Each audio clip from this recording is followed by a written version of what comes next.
ay 50, kaya ano, para ganun ilay. Sana gumana. 50 something. Basta yan. 57.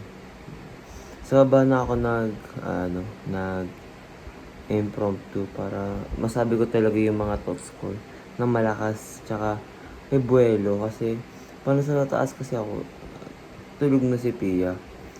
Parang nahihinder kasi, syempre, hihinaan, diba? Minsan, para gumanda yung isang impromptu o diba, yung pagsasalita mo. Dapat nagalaw din yung ibang katawan mo, diba? Yung body language, mga ganyan-ganyan. Yan. Qualify. Wait lang.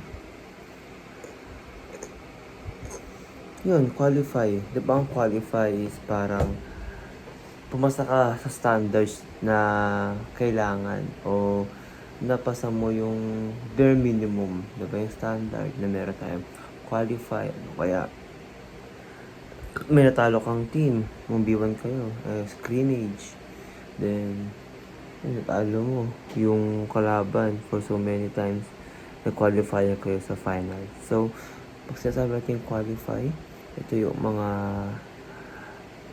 parang pumapasa ka sa in a certain requirement or condition, diba? Yung qualify. Yun, qualify. Sa totoo lang yung standard ngayon sa Pilipinas para maka-qualify ka sa isang magandang job. Ano kaya? Kasi medyo entry level na job sa field mo, diba? Kasi iba-iba naman tayo ng field. Pero yung entry level na meron yung field natin, syempre medyo nakaka-bullshit. Kasi minsan need ng kahit fresh grad ka, 2 years experience or 1.